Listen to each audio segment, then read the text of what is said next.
Capítulo 4. Autossuficiente, o Deus de infinita provisão. Sem necessidades, sem desperdícios, tu dominas com poder. Walter Seymour Smith. Preciso de ti cada hora, muito gracioso Senhor. N.S. Hawkins.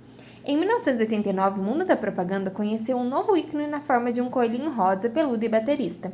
Calçando chinelos azuis e óculos escuros, o coelhinho da Energizer marchava nas telas de TV e em outdoors norte-americanos acompanhado pelo lema "E simplesmente continua, e continua, e continua", para indicar a duração aparentemente sem fim que se podia esperar da pilha Energizer. Eu acho que é assim que fala.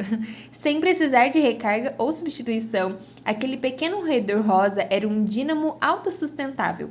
A campanha publicitária fez tanto sucesso que o termo coelhinho Energizer, coelhinho da Duracell, como é conhecido no Brasil, entrou para o vernáculo como uma expressão para descrever alguém ou alguma coisa com energia própria, aparentemente limitada. Esse coelhinho se aproveitou de um desejo humano comum e antigo de produzir uma máquina alimentada por uma fonte de energia infinita que nunca precisasse de recarga ou substituição. Embora, sem dúvida, ele tenha precedentes ainda mais antigos. O primeiro registro de um projeto de máquina de moção perpétua vem da Índia, datada por volta de 1100. Era o projeto de uma roda, planejada para permanecer em movimento indefinidamente uma vez que fosse acionada. Esse projeto foi seguido por muitos outros. A maior parte deles eram rodas de algum tipo com contrapesos, algumas planejadas para realizar tarefas específicas, como mover a água, e outras desenhadas apenas propósito de explorar a ideia de moção perpétua. Mesmo esses projetos tão antigos reconheciam a probabilidade de que as leis da física não permitiriam tal invenção, mas ainda hoje nós continuamos fascinados pela ideia de uma máquina autossustentável, como máquinas, entre aspas, humanas, que continuamente precisam do combustível do sono, da água, da comida, do ar e do descanso, sem mencionar uma série de outras necessidades relacionais e espirituais.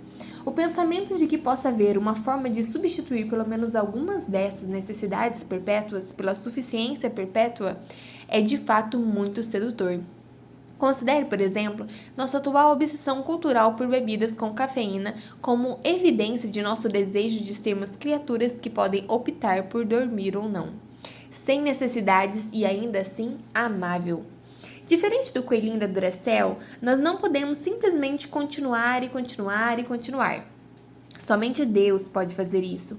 Somente Deus é autossuficiente. Nosso Deus é um Deus que não tem necessidades. O que o coelhinho simula ser, o que a roda de moção perpétua deseja ser.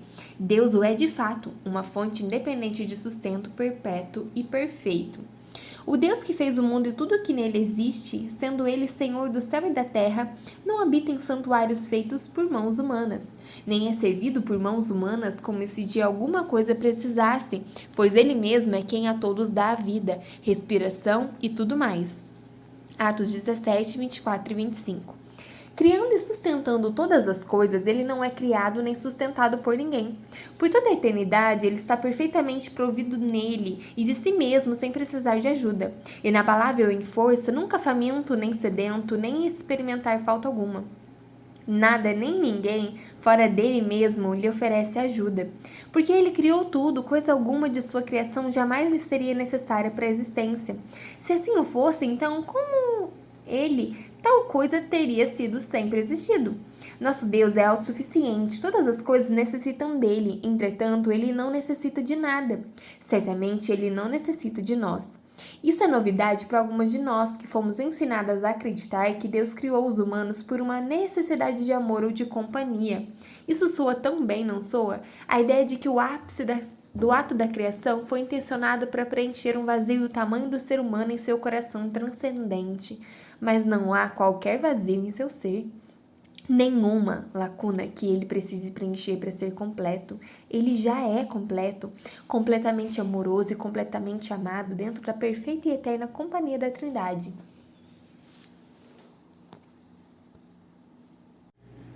O Pai sempre amou o Filho, que sempre amou o Espírito, que sempre amou o Pai.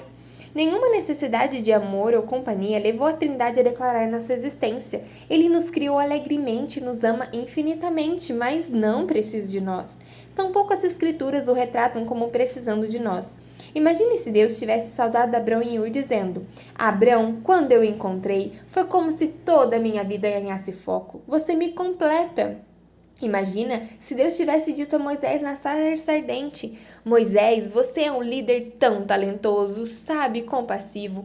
Eu estaria perdido sem você. Você é a minha melhor metade. Esse tipo de sentimento cai bem para as comédias românticas e os cartões de aniversário, mas é completamente inadequado ao nosso entendimento de Deus. São expressões puramente humanas. Deus nunca declarou nem jamais declarará necessidade de nós. Nós sim devemos dizer: preciso de ti a cada hora. Ele pode dizer: eu sou. Nós precisamos dele a cada hora, mas ele não precisa de nós para nada. Certamente não para viver, mas também não para amá-lo ou para adorá-lo, nem para trazer-lhe glória ou para dar razão à sua existência. Ele é completamente provido e tudo provê. E também seria assim se nós nunca tivéssemos sido formadas a partir do pó. Essa é, na verdade, a melhor notícia que poderíamos ter, porque se Deus precisasse de nós de alguma forma, certamente o decepcionaríamos. Talvez não imediatamente, mas em algum momento, mesmo a mais firme dentre nós falha mais vezes do que gostaria de admitir. Louvado seja Deus, porque seus planos não dependem da minha fidelidade. Sua alegria não gira em torno do meu bom comportamento. Sua glória não precisa das minhas realizações. Eu vivo tropeçando, seguindo meus próprios planos e tramando meus próprios objetivos, ocasionalmente oferecendo a ele a reverência que lhe é eternamente devida. Ele não se perturba nem é prejudicado pela minha inconstância. Ele se agrada de ser glorificado, seja através de mim ou apesar de mim, mas não precisa nem um pouco de mim. E ainda assim ele me ama profunda e eternamente, por nenhuma outra razão a não ser o beneplácito de sua vontade. Efésios 1, 3-6. Uma necessidade é um limite. Se Deus precisasse de qualquer coisa fora de si mesmo, ele poderia ser controlado por essa necessidade. Uma necessidade é um limite. Como temos visto, Deus não tem limites, porque não precisa de coisa alguma fora de si mesmo. Ele não pode ser controlado, nem obrigado, manipulado, nem chantageado por alguém que possua o que lhe falta. Isso é uma boa notícia para nós.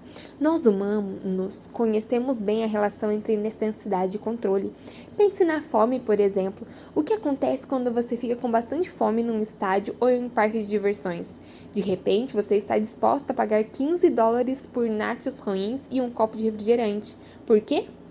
Porque o gerente do parque sabe que o seu nível de necessidade influenciará a sua decisão e que você não tem outras opções de comida. Quanto mais fome você tiver, mais você pagará aos vendedores do parque. Nossas necessidades influenciam nossas decisões. A necessidade por dinheiro pode nos influenciar a roubar. A necessidade por intimidade pode nos levar a trair. A necessidade por atenção pode nos influenciar a falar num certo tom ou a nos vestir de uma certa maneira. Quanto maior for a nossa necessidade, maior será o nosso potencial de sermos coagidas ou convencidas a pagar um grande preço para atendê-la. Pergunte a um viciado.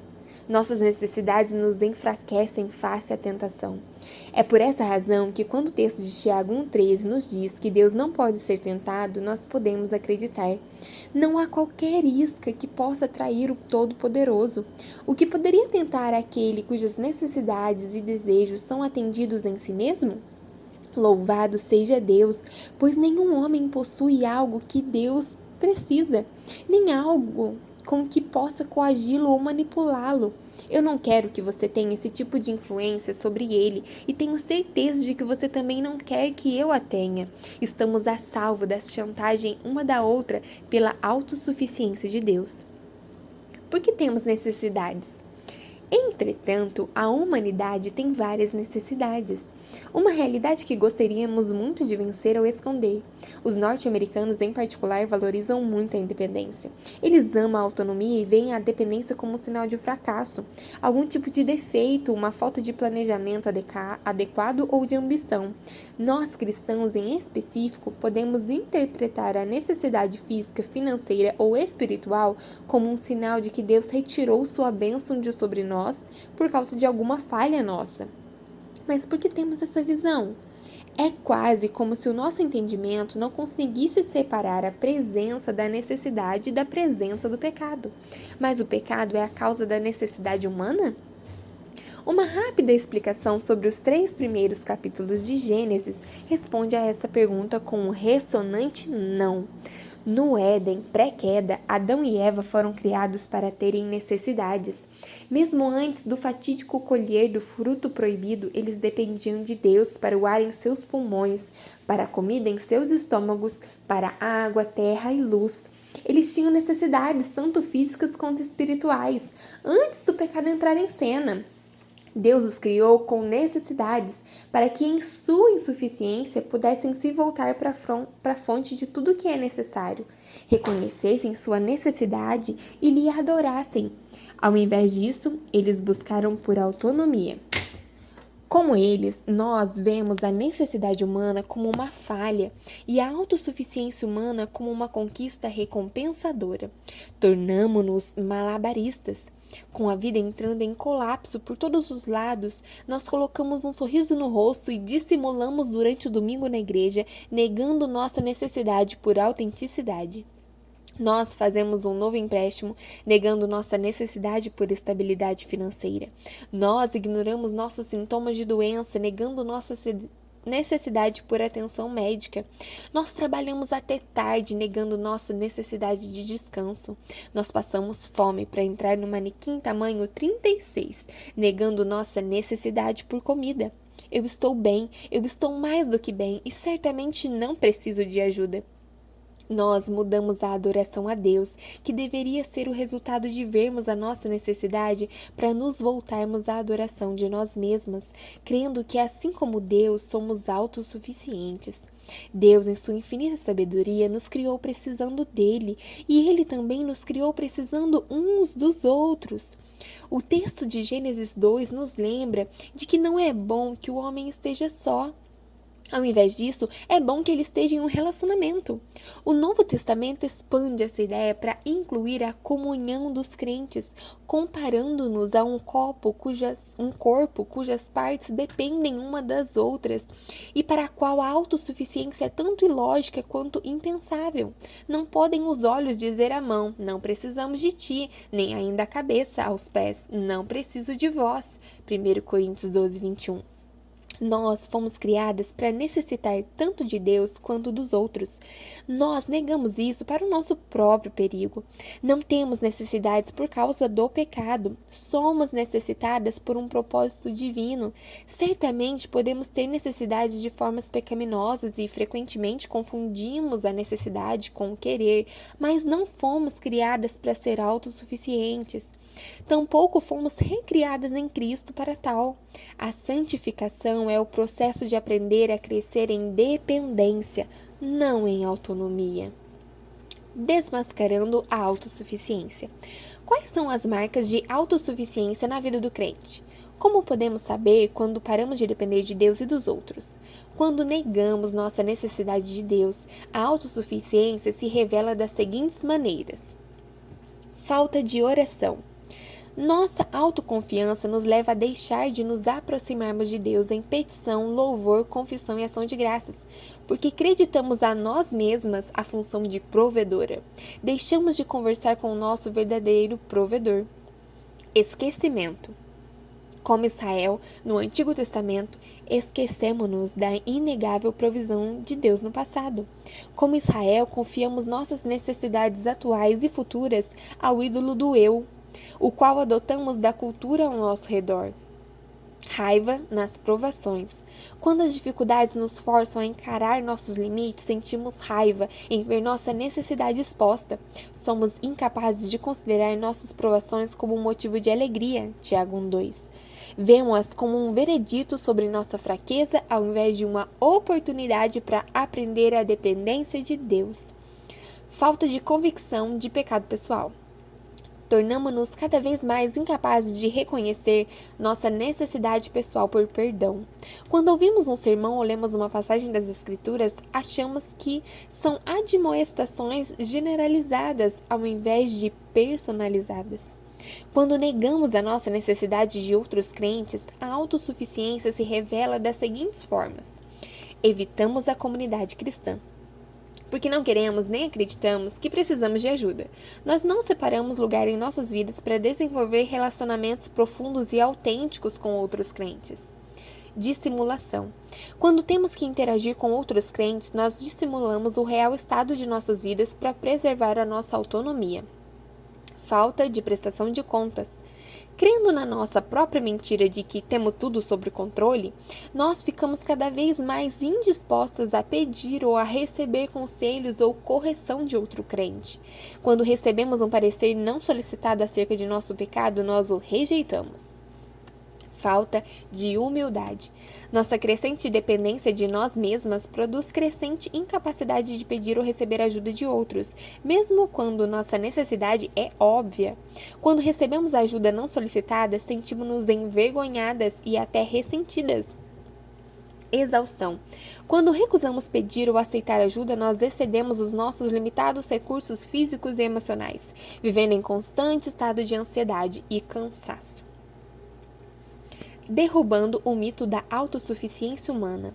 Não é irracional lidar com a nossa vulnerabilidade com desconforto. Nossas necessidades humanas são reais e não sabemos de que maneira ou em que momento elas serão atendidas. Os evangelhos contêm numerosas histórias de Jesus atendendo a necessidades físicas milagrosamente. Ele satisfez a fome física de 5.000 pessoas. Ele restaurou a saúde ao doente e a integridade ao aleijado. Ele transformou mares perigosos em águas seguras. Ele até mesmo trouxe mortos de volta à vida. Este mesmo Jesus, que em sua deidade miraculosamente atendeu às necessidades de tantos, ele mesmo conheceu em sua humanidade o que significava ter necessidades. O Jesus humano experimentou o amplo leque das necessidades humanas. Ele precisou de comida, água, ar, abrigo e vestimenta. Ele precisou de descanso. Ele precisou da comunidade e do consolo de seus discípulos. Mesmo o Deus encarnado não era uma versão humana do coelhinho da Duracell. É verdade que Deus não pode ser tentado, porém Jesus em sua humanidade foi tentado de todas as formas como nós somos, e ele nos deixou um exemplo de como responder à tentação resultante da necessidade. Faminto e sedento após 41 dias de jejum, enfraquecido por sua necessidade, Jesus respondeu às ofertas de autonomia de Satanás, afirmando a toda a suficiente vontade de seu Pai. Não é de se maravilhar que a Bíblia ordene o jejum. O jejum nos lembra rapidamente de nossa necessidade, de nossa total falta de autossuficiência. É uma via expressa para reaprender os nossos limites. E o mesmo se dá com o sofrimento, uma verdade da qual Jesus também foi testemunha. Em seu grande momento de necessidade física, no sofrimento excruciante da crucificação, Jesus entregou seu espírito nas mãos do seu Pai. Porque Jesus alimentou e curou e ressuscitou mortos e acalmou águas? Porque atendendo aquelas necessidades físicas, ele nos apontava para as nossas maiores necessidades espirituais. Em seu maior momento de necessidade física, ele atendeu a nossa maior necessidade espiritual, morrendo em nosso lugar. Pela punição que estava sobre ele, nós fomos alimentadas com o pão da vida, curadas da doença do pecado, ressuscitadas da morte espiritual e restauradas à paz com Deus. E fomos unidas à comunidade e ao consolo da igreja. Nossa maior necessidade foi atendida de uma vez por todas. Quanto mais suprirá ele todas as nossas necessidades menores de acordo com suas riquezas em glória em Cristo Jesus? Então, lance fora o malabarismo, o coelhinho rosa da idolatria da autossuficiência. Somente Deus é autossuficiente, somente Deus não tem necessidades. Você as tem, assim como o seu próximo.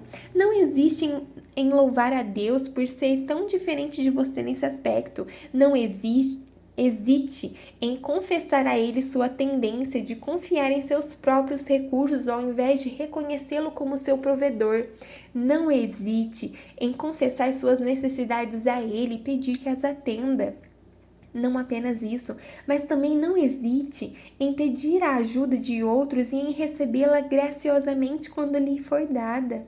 Não hesite em se oferecer para atender às necessidades de outros antes mesmo de que eles tenham a oportunidade de pedir-lhe, inclusive daqueles que não fazem parte da família de Deus. Quem sabe, se ao atender algumas de suas menores necessidades, você abrirá a porta para uma conversa sobre a maior necessidade de todas. O reino dos céus pertence aos pobres de espírito. Seu rei nos atende e nos salva, não em nossa autossuficiência, mas em nossa miséria. Bem-aventurados aqueles que têm necessidades, e mais bem-aventurado é aquele que supre todas as nossas necessidades de acordo com as suas riquezas em glória. Filipenses 4:19. Versículos para meditação. Salmo 50, do 7 ao 12, Atos 17, 24 e 25, Filipenses 4:19 e Hebreus 1:3. Perguntas para reflexão. Número 1. Por que é importante para nós reconhecermos que somente Deus é autossuficiente? Número 2. Em qual sentido você tem sido tentado a acreditar que Deus necessita de você? Em quais áreas você é mais suscetível a acreditar que não precisa dele? Número 3. De qual necessidade humana você mais se ressente? Como essa limitação poderia servir para o seu bem e para a glória de Deus? Número 4. Quais marcas de autossuficiência discutidas neste capítulo você tem visto em sua própria vida? Liste-as. Oração. Escreva uma oração ao Senhor pedindo-lhe que mostre a você como suas próprias necessidades podem ensiná-la a depender dele. Louve-o por ele não precisar de coisa alguma e ainda assim suprir todas as necessidades. Agradeça-lhe por atender a sua maior necessidade através da obra de Cristo. Peça-lhe que ensine você a reconhecer a benção da necessidade humana como um lembrete da permanente fidelidade de Deus em sustentar seus filhos.